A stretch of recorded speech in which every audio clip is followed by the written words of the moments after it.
Citywide clearing operation sa mga sagbot nga gibilin sa Bagyong Odette gipahigayon sa dakbayan sa Sugbo karong adlaw.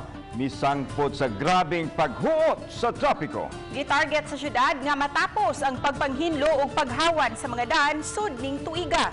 Ani ang report.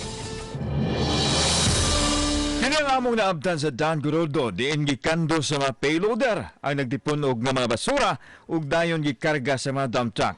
Anaw sa mga magkawani sa City Hall ug sa barangay nga mitabang sa paghipo sa basura.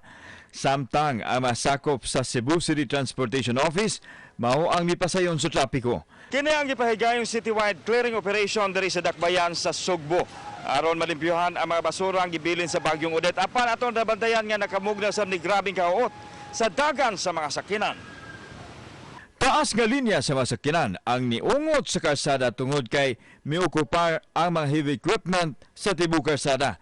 Una nang miluwato kamanduan sa Cebu City Mayor Mike Rama, kadtong mga essential travels lang ang tugutan karong adlaw ug sa Enero 2 aron dili mabalda ang pagpanglimpyo sa tibok dakbayan sa Sugbo.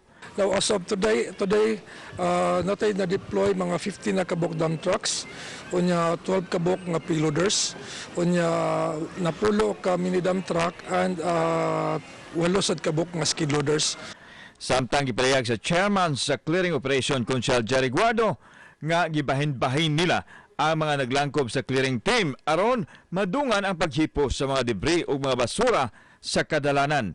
Target nila nga mahuman sa dili pa matapos kining tuiga.